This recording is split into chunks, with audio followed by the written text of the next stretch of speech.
You said except for engineer. Yeah, but I worked as engineer quite a bit. See, they had these must jobs, they call them, for firemen. Because I would go on anything, anytime they called me, they would call me for those jobs. And I fired the Tennessee Division local a lot down, of course, when I would catch one of those jobs, I would run the engine. The engineer would always let me run. And then, of course, when I was train master, there were several occasions where I had to run an engine. Well, I did. I had to, or either stop the trains from moving. We'd have a strike of some kind, you know, a little.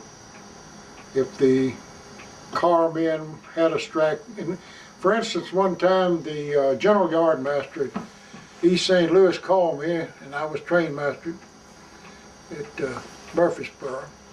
And he said, "Beard, I got 31 made up, ready to go, and we got a carmen a striking.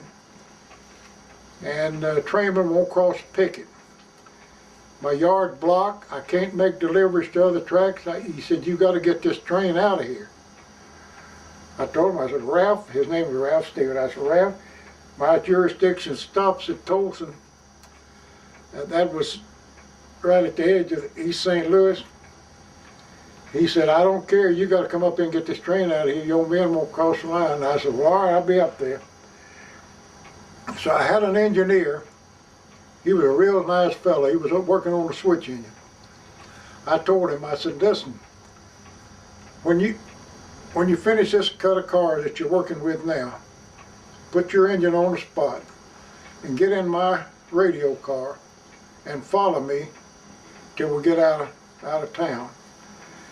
And so I took the train, which was against interstate commerce and everything else. I didn't have a train crew on or anything. I was the only man on there. And I had a... Wait, so let me just clarify. There's one train coming out with how many cars? We had about 80-something cars. 80-something cars, and you're the only one operating it. That's right. Okay. I took it through East St. Louis, out of East St. Louis.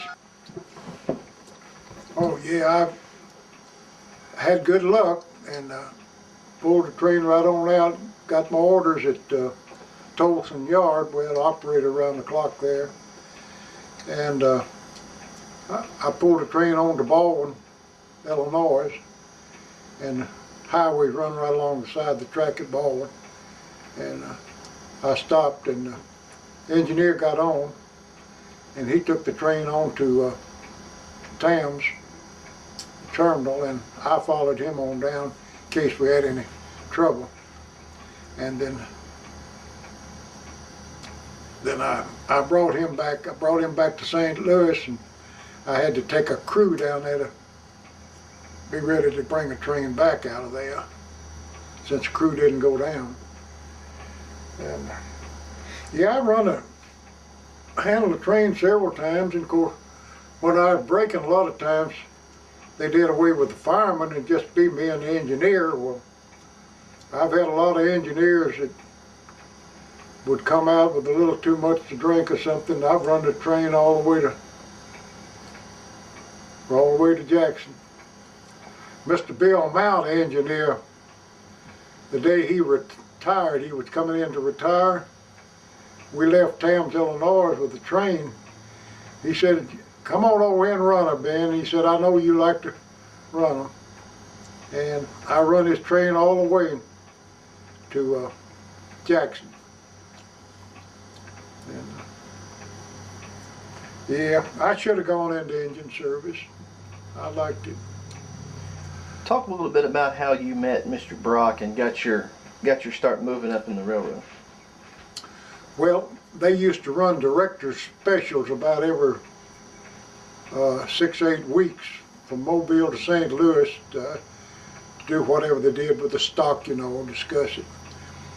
And train crews would bring them from one terminal to the other. It would be about 5 or 6 coaches, Mr. Brock's car and business car. And of course, they would have a Pullman on there for the businessmen to sleep in. But anyway, my crew picked them up at Oklahoma, Mississippi. And there's a passing track the other side of Tupelo called Glen. And we headed in there for a freight train. I think it's 31, let 31 by. And we rode the coach ahead of Mr. Brock's private car. Nobody would get on his car. You'd walk, after you line up a switch or anything, you go back up to the coach. Well, anyway, I lined up the switch coming in, and I just rode on the back of his car, and he was sitting in a chair on the back of his car observation platform. And I rode till we headed out the other end and got that switch, and he said, "Come on, boy, get up here with me, I want to talk to you." And so I got on there, and we were going into Tupelo then. And the south side of Tupelo with all those Rockwell, Super Sagless, Daybright, all those big factories were out there. And I had worked that 6 months that I told you about prior to that, and become acquainted to all their superintendents and the foremans, and spotting their cars and everything. And he was asking me questions, and of course I had all the information right there. I guess I impressed him to a certain extent, but anyway, before I went over to my coach, he said, "Would you be interested in moving up in official capacity?" And I said, "Well, I'd be interested in making more money, whatever." So I didn't think any more about it. Well, Mr. Bodie, the vice president, general manager, called me, and about a month after that, and asked me if I would come to Mobile. And he said, "Any time that you lose on your job, you will be reimbursed. And I'd like to talk to you." So Josie and I drove to Mobile, met Mr. Bodie, and had a nice talk with him. And finally he said he had a yard master's job, I think at Meridian or somewhere, that they needed a yard master. And I told him, I said, "No, sir, I wouldn't be interested in anything like that. I'd like to have a train master's job." He said, "Well, you don't want to start at the bottom, you want to start at the top, don't you?" I said, "Well, no, sir, but I just wouldn't like to be confined in a yard." So I figured that was the end of me. And then about, I guess it's 6 or 8 weeks, Sammy Thompson was the superintendent at Murfreesboro on the Northern Division between Cairo and St. Louis. And he called me from his office in Murfreesboro. And before he had been promoted and moved up to that position, I had worked with him when I first started to work. He worked on a South Local between Jackson and Okolona. Him and that Ralph Reeder that I was talking about a while ago was brakeman on there. And I worked with him. And he talked real gruff. If you ever heard his voice once, you never would forget it. And when he called me,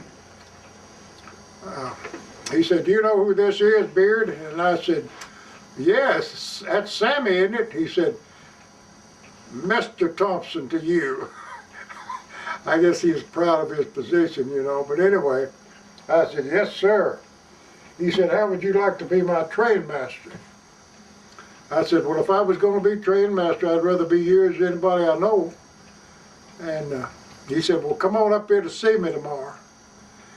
And I said, "I tell you, I stand to get out on 31 in the morning, I miss my run."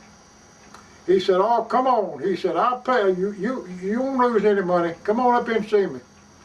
Just tell them where you going." I said, "All right."